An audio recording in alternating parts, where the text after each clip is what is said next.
ênfase quando é necessário viver e morrer por sua fé. No final da mensagem de domingo passado, quando nós estávamos estudando as orientações do profeta Isaías, nós estamos numa série falando sobre o profeta Isaías, quando ele estava orientando o rei Ezequias como guerrear contra uma grande nação, um império, na verdade, que se levantou para destruir a sua nação, ali nós vimos que Isaías orientava o seguinte: tenha fé em Deus e nele somente. Ezequias, você não precisa pedir reforço lá para o Egito ou para a Babilônia para enfrentar a Síria. Deus te é suficiente. Na verdade, nem guerrear você só vai crer. E Deus vai cuidar de você. Essa era a grande mensagem do Isaías. Isaías queria mostrar que a fé em Deus basta. Que você não precisa de outras coisas na sua vida, além dessa fé simples, direta, clara, com o seu Deus. Deus te é suficiente. Isaías ensinava isso. Um império todo vem com seus exércitos, cerca Jerusalém, mais de 10 soldados para cada habitante que tinha dentro da cidade. Ia ser um grande massacre, mas Deus libertou aquele povo simplesmente porque creram. Foi isso que nós ensinamos no domingo passado aqui, bem no final da reunião. Se você quiser, escute depois a mensagem. Quando o meu problema é maior do que eu, era o tema da mensagem. Muito bem, continuando a história, pouco tempo depois disso, este rei, o Ezequias, fica doente. E essa doença se agravou. Tudo mirava para a morte. Quando Isaías vai visitá-lo, segue comigo os textos, em 2 Reis 20, versículo 1, diz assim: naquele tempo Ezequias ficou doente e quase morreu. O profeta Isaías, filho de Amós, foi visitá-lo e lhe disse: assim diz o Senhor, põe em ordem a sua casa, pois você vai morrer, não se recuperará.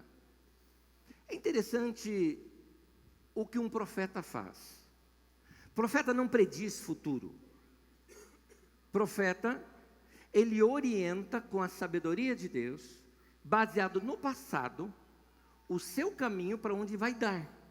É isso que o profeta faz. Por quê? Porque você vai ver, inclusive baseado nesse texto, o texto seguinte, que o futuro não está pré-determinado. Tem gente que fala, não, o futuro já está tudo predestinado que vai acontecer. Então essa vida é uma tolice.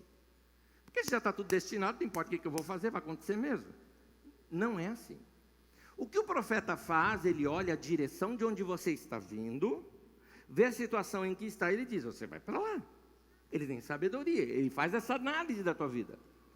Se você se arrepende, arrependimento é mudança de mente, mudança de atitude, você mudou o caminho, ele falou, isso aqui não vai ser mais assim, mas vai ser assim, porque você mudou a sua atitude, você se arrependeu. Isaías mostrou para Ezequias que ele morreria. No entanto, Ezequias, com o coração apertado, o texto tenta descrever esse momento dramático. Imagina você receber uma palavra dessa, você vai morrer. E você fala, eu não quero morrer. E o Ezequias então se vira para a parede, ali deitado no seu leito, ora a Deus e fala, Deus me dá mais um tempo de vida, eu não quero morrer. E Deus ouve a oração de Ezequias. Eu até gosto de pensar dessa maneira, a oração é mais forte do que a profecia, não é? Deus ouviu a oração daquele homem e fala para o Isaías voltar lá e dar um outro recado para ele. Vamos seguir a leitura ainda no mesmo capítulo. Diz assim no versículo 4 em diante: antes de Isaías deixar o pátio intermediário, a palavra do Senhor veio a ele. Volte e diga a Ezequias, líder do meu povo, assim diz o Senhor, Deus de Davi, seu predecessor, ouvi a sua oração e vi as suas lágrimas, eu o curarei. Daqui a 3 dias você subirá no templo do Senhor, acrescentarei 15 anos à sua vida. Não é o meu tema de hoje, mas eu gosto de abrir aqui esse parênteses e falar algo sobre esse texto, porque esse texto me motiva a ver uma coisa. Se você soubesse que você só tem um tempo pequeno determinado, 15 anos ainda é muito tempo, vamos lá. Se você soubesse assim, você só tem mais 2 anos de vida, o que você pararia de fazer? Ou o que você faria? A que você dedicaria esses últimos momentos da sua vida, ou eu diria assim, o melhor da sua vida você colocaria agora? Quem tem essa visão clara de que a nossa vida passa muito rápido, faz isso com a vida sem saber se vai morrer daqui a 1, 2, 20 ou 30 anos, não importa. Você fala, eu não quero perder tempo na minha vida. Eu quero otimizar a minha vida, deixar o marco na história, quero viver o melhor da minha vida. É assim que quem tem uma revelação clara dessa finitude que é a nossa vida, como eu costumo usar essa imagem, você passa num cemitério, vê uma lápide, você vai ver uma data, um tracinho e outra data. Data de nascimento, data da morte. O que é aquele tracinho? A vida. A vida é isso aí, a vida passa muito rápido. Por isso nós temos que atentar para que os nossos dias não sejam desperdiçados, para que a nossa vida seja útil. Não faz parte do meu tema de hoje, mas eu acho importante orientar você nisso. Vai viver e vai viver o melhor, porque nós não sabemos quanto tempo de vida a gente tem. Então vai viver. Eu fico pensando em Ezequias. 15 anos você tem agora mais para viver, Ezequias. Ele então vai se dedicar a algumas coisas. E ele começa a se empenhar nos seus projetos pessoais. É o que acontece depois disso. Só que passou despercebido para Ezequias a profecia do Isaías para ele. Talvez até para você na leitura aqui, você só ouviu, mas não se tocou da importância de uma das frases que Isaías disse para ele. A frase-chave aqui de Isaías para ele é essa aqui, ó. Põe em ordem a sua casa. Ezequias, foca na tua casa. Põe em ordem a tua casa. Foca nisso aqui. Ezequias não percebeu isso. E se distraiu com outras coisas ao longo desses 15 anos. Para explicar melhor isto, eu preciso agora voltar no tempo. Alguns domingos atrás, nós estudamos quando um rei dá um cala-boca em Isaías. Quando é melhor ficar de boca fechada, foi o tema da mensagem. Isaías estava batendo pesado num rei chamado Acaz. Acaz era o pai do Ezequias. Isaías estava batendo pesado nele, o chamando de corrupto, mostrando os erros que ele estava fazendo, os acordos errados que ele vinha fazendo. E esse rei simplesmente deu um cala-boca no Isaías, não ouviu as suas profecias e foi um péssimo rei. Para a gente ter uma ideia, eu não aprofundei muito de como era a vida do Acaz, mas o pai desse Ezequias foi um excelente rei, mas o pai do Ezequias era um homem terrível, terrível. E para a gente ter uma ideia da dimensão do terror desse que era esse homem, acompanhe comigo uma leitura em 2 Reis 16, de 2 a 4. Diz assim: Acaz, ao contrário de Davi, seu predecessor, não fez o que o Senhor, o seu Deus, aprova. Chegou até queimar o seu filho, um de seus filhos, claro, ele tinha várias esposas, um deles. Chegou a queimar o seu filho em sacrifício, imitando os costumes detestáveis das nações que o Senhor havia expulsado diante dos israelitas. Também ofereceu sacrifícios e queimou incenso nos altares idólatras, no alto das colinas e debaixo de toda árvore frondosa. Essas expressões mostram cultos de feitiçaria que eram feitos debaixo das árvores frondosas. Coisas horrendas esse homem fez. Acaz participou de culto macabro, matando bebezinho. Há um deus antigo da antiguidade chamado Moloque, cuja a sua estátua de adoração a ele é uma estátua que tem um forno em seu ventre, onde ali se sacrificava criancinha. E esse homem participa de um ritual macabro, sacrificando do seu próprio filho ali, feiticeiro, sacrifícios humanos, cultos macabros. Além de ter sido um péssimo governante, opressor, mandando matar gente honesta, ele era um homem mau, esse Acás. Agora, como é que pode de um bicho ruim desse sair um dos melhores reis que teve em Israel, que foi o Ezequias? Como é que pode? O pai era ruim, o filho foi maravilhoso, excelente governante. Onde foi a diferença? Vamos ler um texto para você comparar agora. Você já sabe tudo que o Acás fez. Um texto agora já um pouco posterior, mostrando depois que o Acás já morreu e tudo mais, o Ezequias, quando assume o trono, faz totalmente diferente de seu pai.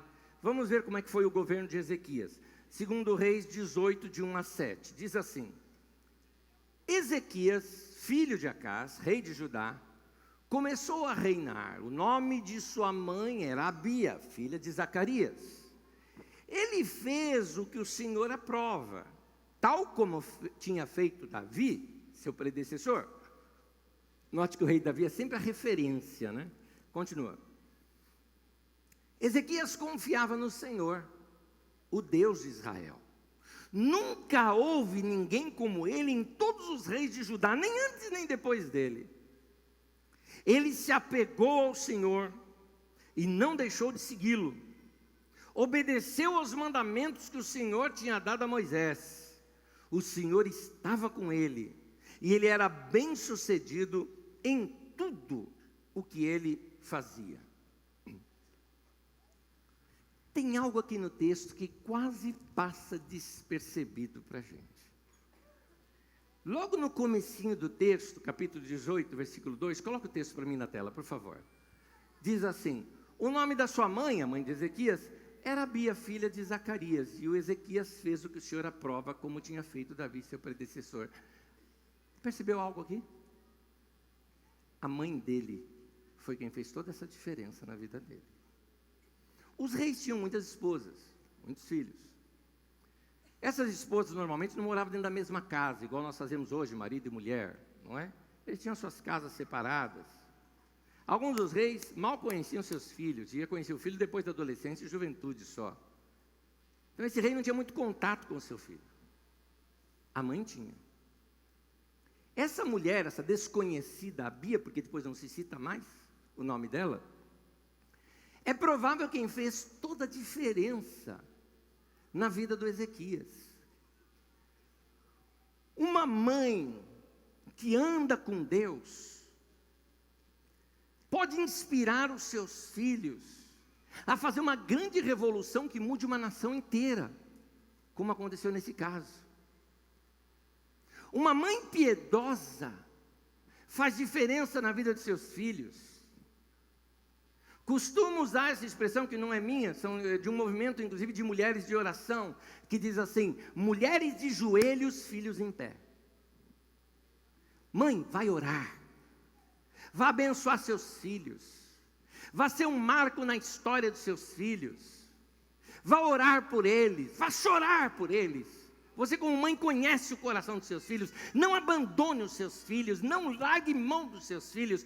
Ore para que seja gerado algo na vida deles, mas também viva tudo isso de modo a impactar a vida dos seus filhos.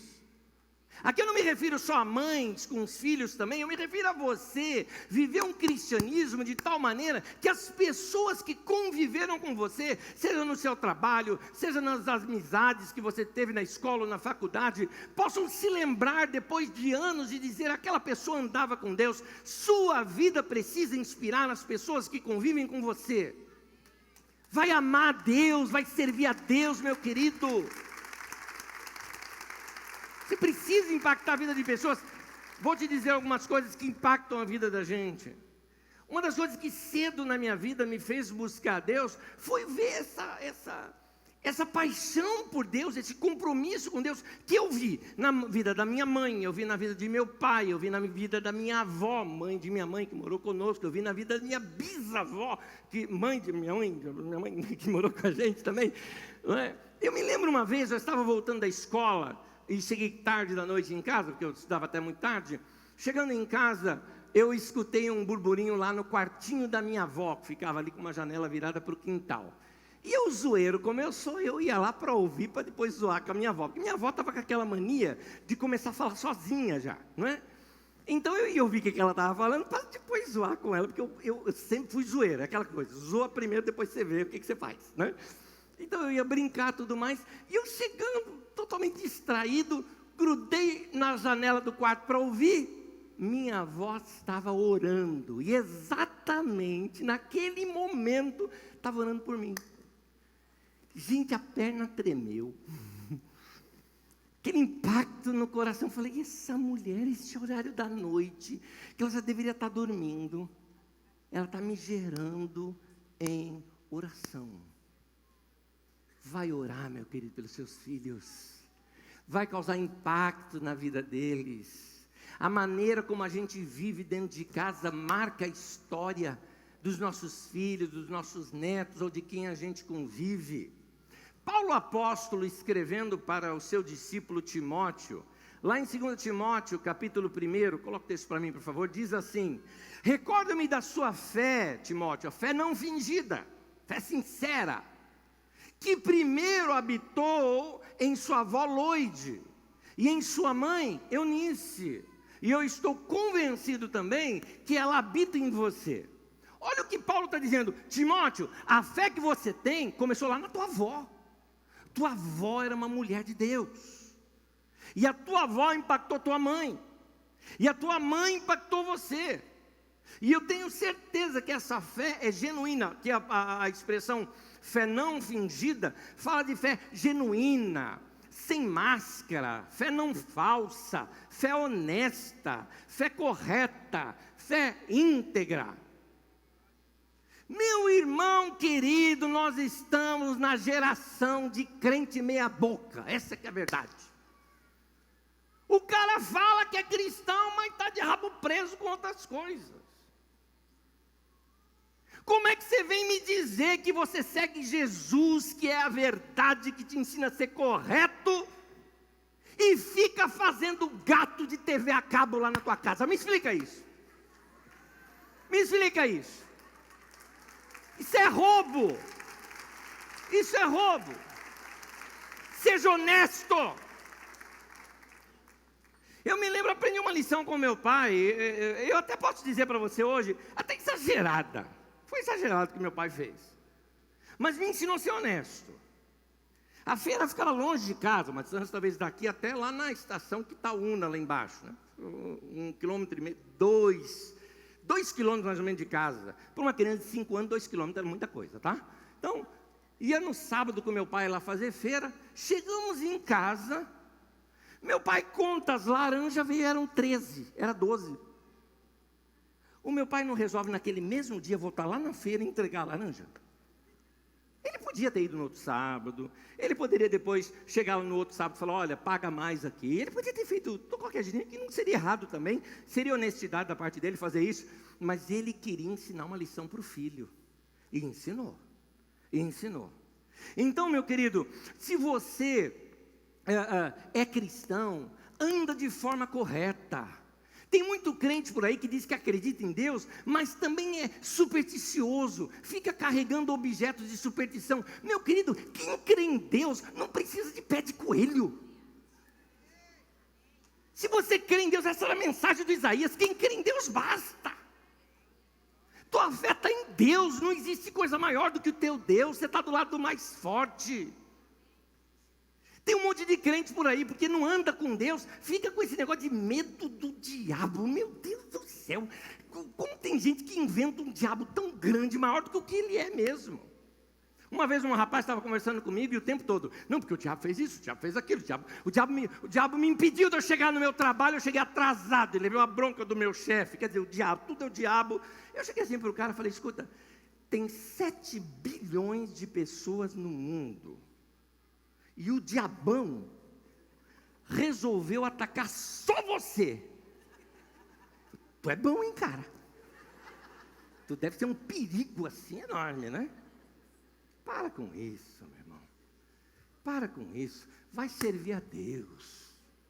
Quem serve a Deus não precisa ficar, sabe, com medo de feitiçaria, medo de macumba, sapo morto costurado, né?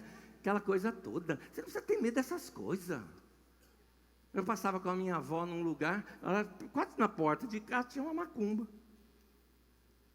Aí tinha uma plantinha bonita ali, uma flor bonita lá na macumba. Minha avó chegou assim, limpou aquilo lá tudo, pegou a flor, estava levando. Eu falei, vó, você de macumba. Minha avó falou assim, está escrito, ouve, pois, Israel, o Senhor, o teu Deus, é o único Deus. Se Ele é o único, não existe nenhum outro. É invenção da cabeça das pessoas. Quem criou essa flor é Deus. Em vez de ela ficar aqui murchando, vai para o jardim lá de casa e vai ficar muito bonita. E tem crente que fica com medo dessas coisas. Meu irmão, vai andar com Deus. Quem anda com Deus não precisa ficar fazendo essas coisas todas, não. Aliás, o que a Bíblia te diz é o seguinte: alguém diz, mas você não tem medo dessas coisas? Não, não tenho. Não tenho. Por que você não tem medo? Porque você é pastor? Não, porque a Bíblia diz, aquele que é nascido de Deus, o maligno não lhe toca. Ponto. Eu acredito na Bíblia. Deus basta. Deus basta. Crê, meu irmão. Crê, meu irmão. Aqui, tem muita gente que fica crendo em Deus, mas fazendo fezinha em outras coisas também. Os babilônios usavam muito o horóscopo, o zodíaco conhecido por nós, as forças celestiais influenciando a vida humana. Deixa eu falar um negócio para você. Eu não acredito em horóscopo, eu não acredito em zodíaco. E não estou aqui desrespeitando a religião dos outros, não, porque isso não é religião, isso é uma crença.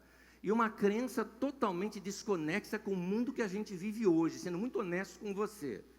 Eu não acredito nessas coisas. Se eu fosse ateu, eu não acreditaria nessas coisas do mesmo jeito. Até porque, se você quiser ouvir dois ateus, um é ateu, o outro não é, mas dois cientistas falando sobre isso, procura ver o que Carl Sagan, que é um ateu, fala sobre essas coisas. Procura ver, por exemplo, aquele Tyson, que também é um cientista, só que esse não é ateu, falando sobre essas coisas, e você vai ver não, desculpa o termo que eu vou usar, é esse termo mesmo, a idiotice que é na sua vida, você achar que os astros vão ter alguma influência sobre o seu dia a dia. Meu irmão, o que decide o teu dia a dia chama-se Deus, e o que decide a tua vida significa a sua vontade, são as suas decisões do dia a dia, são seus relacionamentos no dia a dia, que vão influenciar a sua vida. Para de ficar com medo, a lua hoje está minguante, eu não posso sair de casa de amarelo. Para com isso. Vai viver, meu irmão. Vai ser livre, meu irmão. Vai andar com Deus, meu irmão. Os profetas condenavam isso no meio da nação. Você sabia disso? Os profetas condenavam isso. Vamos ver um texto de Sofonias, por exemplo. Sofonias diz assim: aqueles que do alto dos terraços adoram exércitos de estrelas. Ele está se referindo ao zodíaco. E aqueles que se prostram, jurando pelo Senhor, e também por Moloque, ou seja, faz uma fezinha para Deus, mas vai lá dar 7 pulinhos também na água.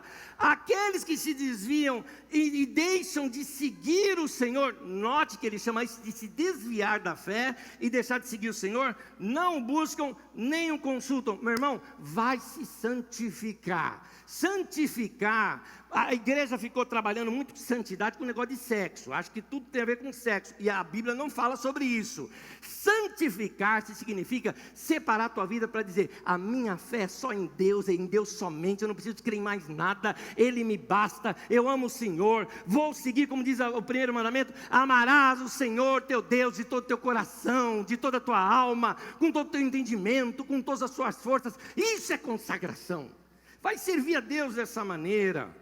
quando Jesus foi tentado pelo diabo, dizendo que ele poderia adorar outras coisas também, olha como foi a resposta de Jesus, Mateus 4,10. Jesus ordenou: retira-te, Satanás, porque está escrito: só ao Senhor teu Deus adorarás, só a Ele prestarás culto. Basta, basta. É dessa fé que seus filhos precisam. É essa fé que precisa estar lá dentro da sua casa. É essa fé que os seus amigos precisam ver brilhando nos seus olhos. Que você crê em Deus, que você acredita na oração, que você serve o Senhor. Para de ser crente meia boca. Para. Vai servir a Deus de coração. Inspire seus filhos a serem homens e mulheres de Deus, homens e mulheres justos. Ensina o que é certo, ensina o caminho da retidão, ensine seus filhos a serem honestos. Filho, está devendo? Paga.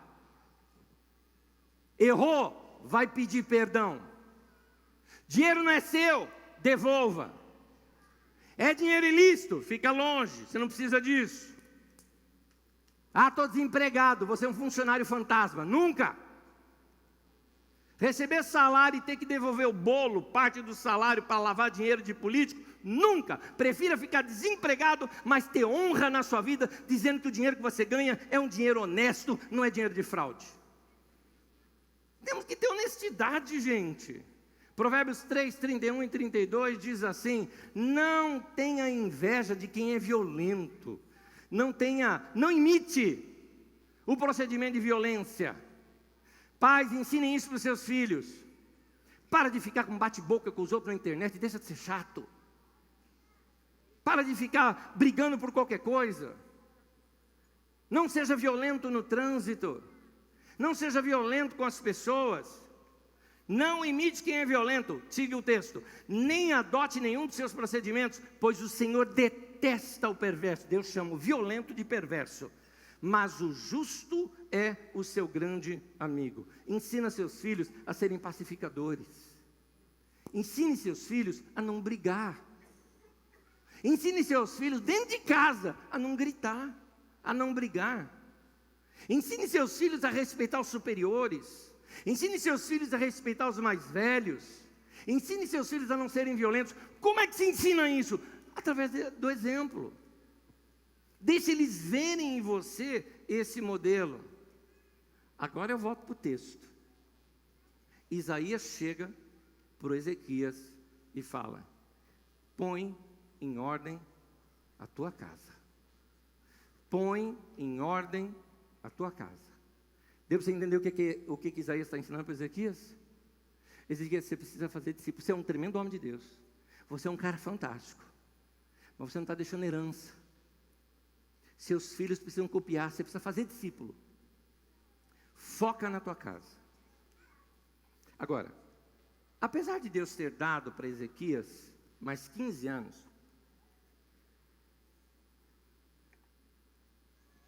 ele não focou na casa dele.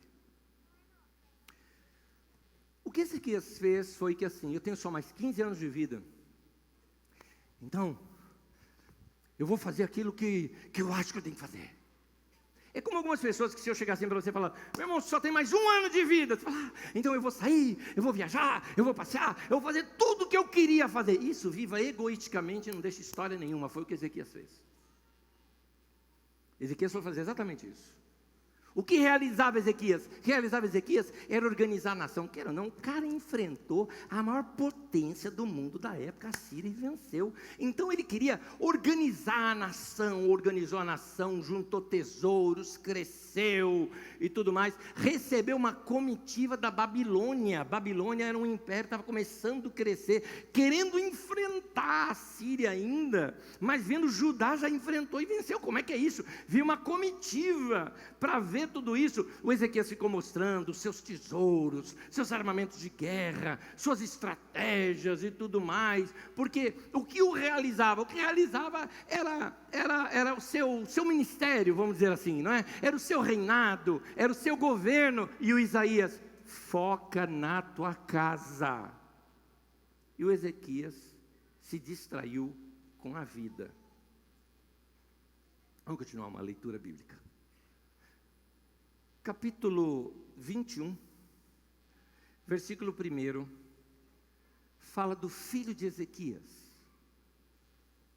15 anos depois, Ezequias morre, e aqui diz o texto: Manassés tinha 12 anos de idade quando começou a reinar. Reinou 55 anos em Jerusalém. O nome da sua mãe era Refzibá. Podia chamar Anésia, né? Fica mais fácil. Né? Mais fácil de falar. Refzibá.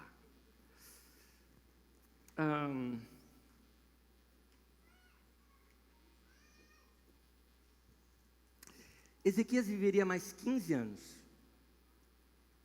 O menino, quando assumiu o trono, tinha 12. É óbvio que ele não era o rei que mandava na nação aos 12 anos de idade. Aos 12 anos o pai morreu, ele é o rei legalmente. Há uma comitiva que governa a nação até a sua maioridade, mas ele simbolicamente é o rei. Mas isso me ajuda a fazer uma simples conta. Esse menino nasceu ainda depois daquela experiência. Já tinha passado 3 anos daquela experiência de Ezequias quase morreu, quando esse menino nasceu.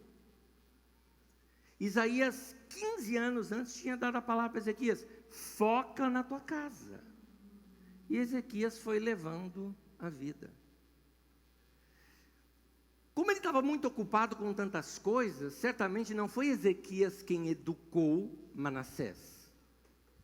Quem educou Manassés foi a Refzibá. Foi ela. E a Bíblia começa a nos contar sobre Manassés.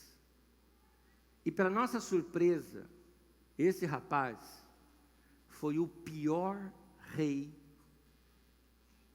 o maior crápula que já teve em Judá. Fazendo a leitura do texto, diz assim, 2 Reis 21, de 2 a 6. Manassés fez o que o Senhor reprova, imitando as práticas detestáveis das nações que o Senhor havia expulsado diante dos israelitas. Ele reconstruiu os altares idólatras que seu pai Ezequias havia demolido. E também ergueu altares para Baal. Fez um poste sagrado para Azerá. Azerá era a rainha dos céus que nos guiava através das estrelas, segundo eles.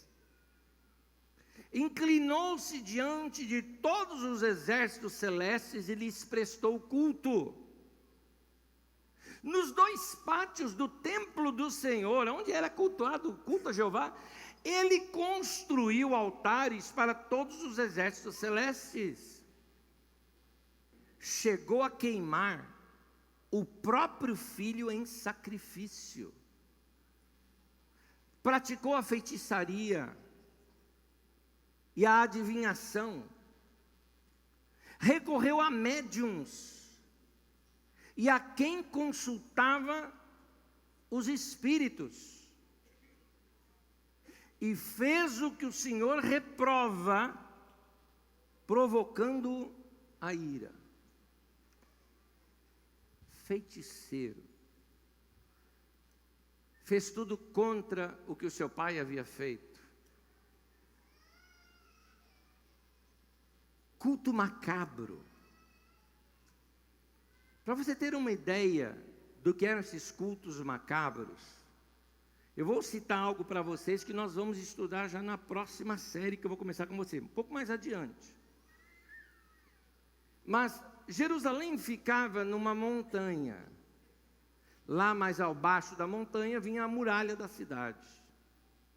Dos lados de fora dessa muralha da cidade, na parte sul, ali havia um grande vale.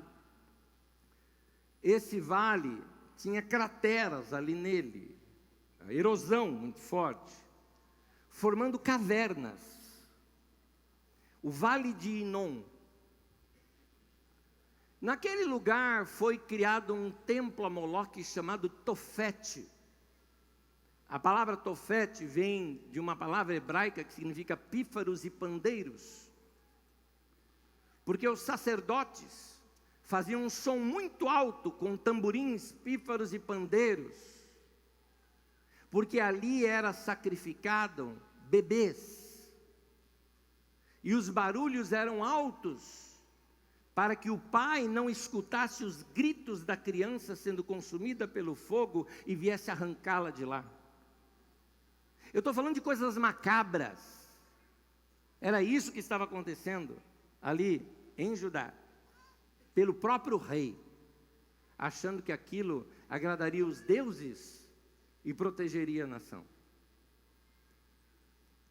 Tudo isso porque um homem um dia não deu ouvidos à voz do profeta, que disse para ele: põe em ordem a tua casa, foca nos teus filhos, olha para dentro da tua casa, tempo de relacionamento, você está vivendo muito para você está fazendo só o que você acha divertido, olha, foca.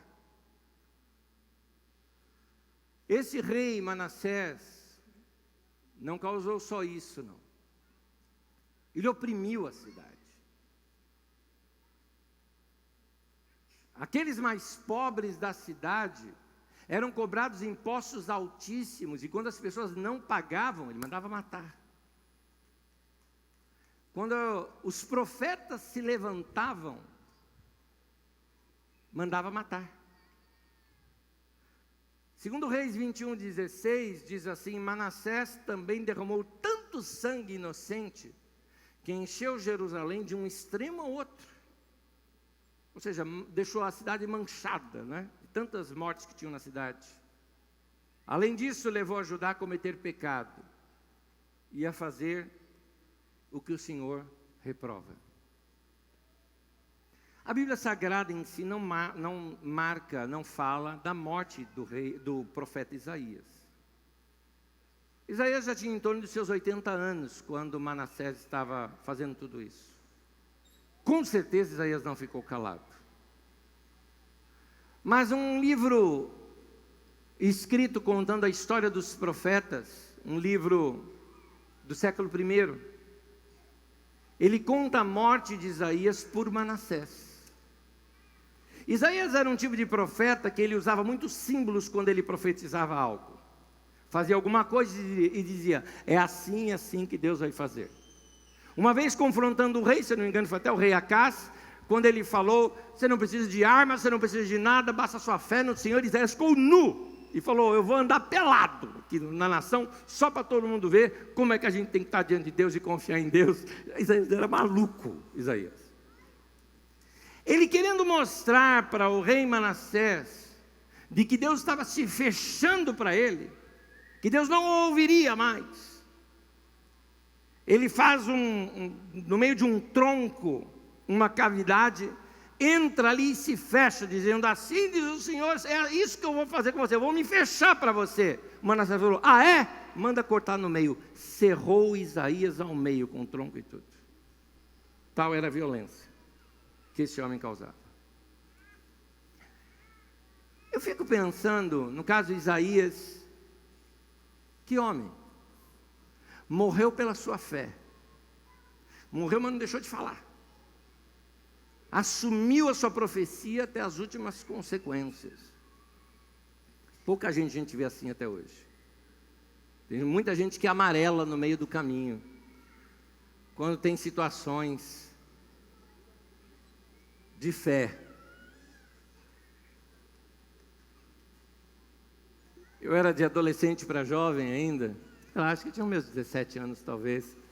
Eu me lembro, eu tinha uma namoradinha, e eu era apaixonado por Deus, buscava Deus, e eu percebi que minha namorada não queria muito não, era crente meia boca. Mas eu aprendi assim, eu me lembro na época que eu falava o seguinte: olha, esse é o momento de eu me dedicar e crescer, eu preciso crescer, Deus me chamar na minha vida, eu vou crescer, eu vou andar com Deus, quero crescer com Deus. E ela não queria não. Aí um dia ela chegou assim para mim e falou assim: decide, ou Deus ou eu. Eu falei: tchau. Tchau. Não pensei duas vezes. Eu chamo a tua atenção se você não está abandonando a Deus por qualquer coisa. Mas, terminando aqui. Deus orientou aquele rei, o pai do Manassés. Falou: Manassés, fica perto da tua casa. Fica perto da tua família. Vai dar problema.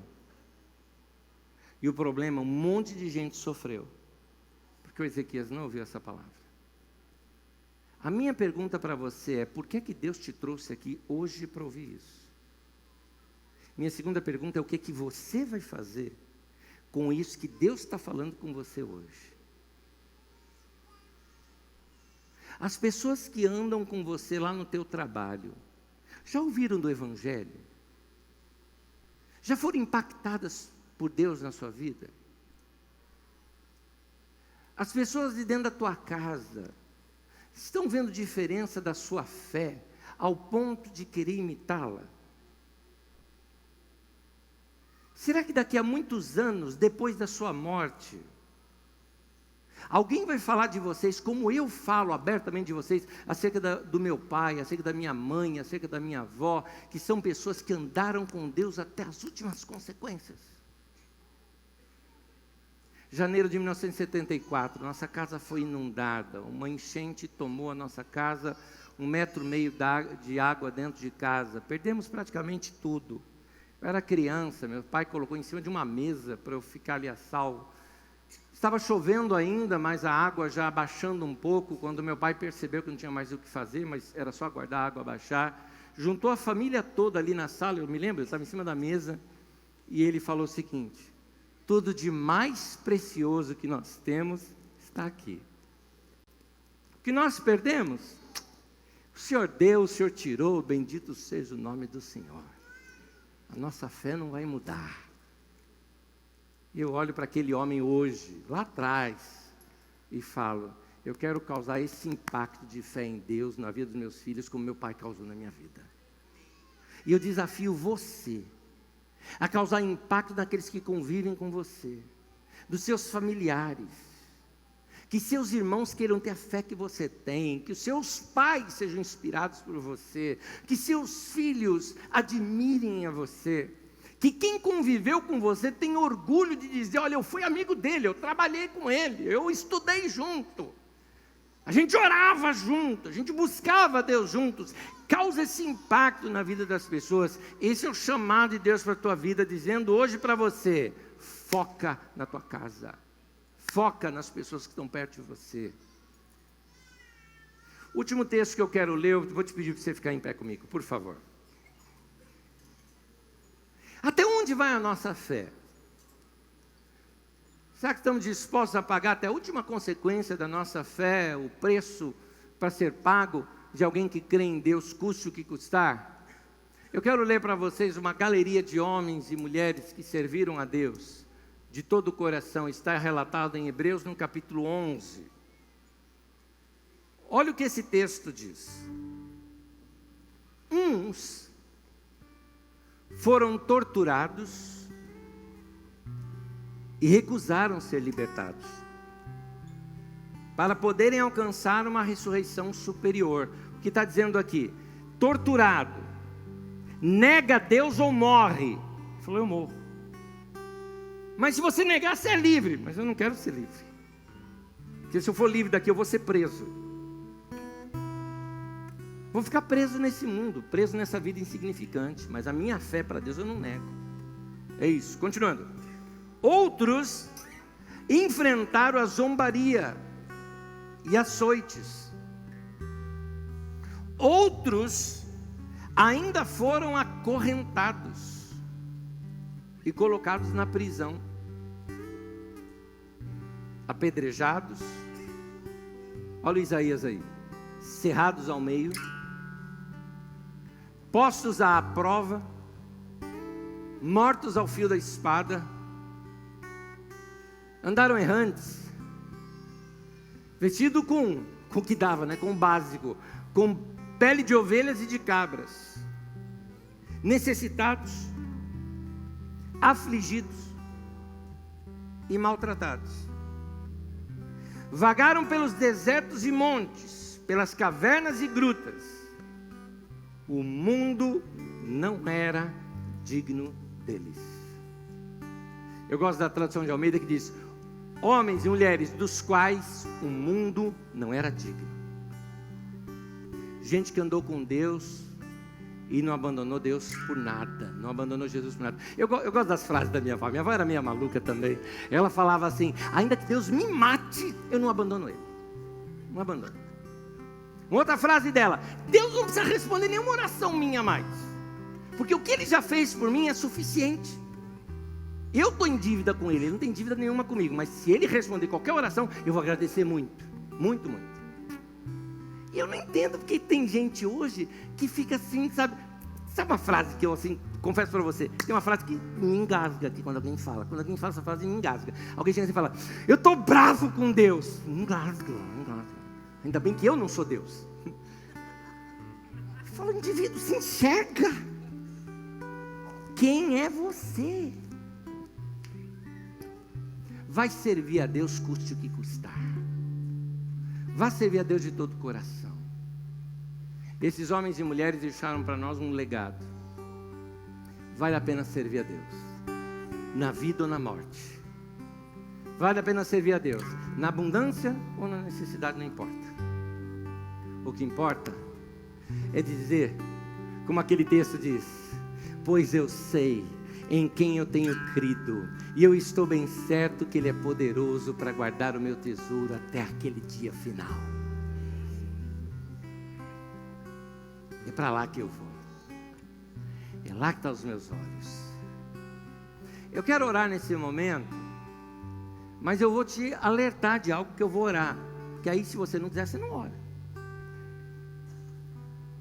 Eu vou orar entregando a nossa vida completamente nas mãos de Deus. Meu irmão, aliás, uma pausa aqui. O que é que pode acontecer na sua vida se você hoje pegar a chave da sua vida e entregar nas mãos de Deus e falar assim: Senhor, é de coração, faz o que o Senhor quiser fazer na minha vida. Você tem coragem de fazer isso? Eu fiz isso, mas eu gosto de renovar sempre. Isso. Pôr tua vida nas mãos de Deus e falar: Deus, faz o que o Senhor quiser, eu confio. Eu confio. É uma oração assim que eu vou fazer. Então, se você não quer, não faz. Vou fazer uma oração dizendo para Deus que custe o que custar, nós vamos servi-lo. Vou amá-lo. Vou entregar minha vida nele, para Ele e nas mãos dele. É um compromisso de fé e de entrega. Aqueles que querem, levante uma de suas mãos e ore comigo. Diga assim: Senhor, eu te entrego a minha vida. Coloco nas tuas mãos a minha história. Faça da minha vida o que o Senhor quiser. Eu vou te servir, custe o que custar. Meus olhos estarão postos em Ti. Somente em Ti eu vou confiar. E por toda a minha vida eu vou te servir. Em nome de Jesus. Esse é meu compromisso, desde hoje e por toda a eternidade. E com fé eu digo: assim seja. Amém, amém, amém. É para o nosso Deus. Isso é fé. Isso é fé.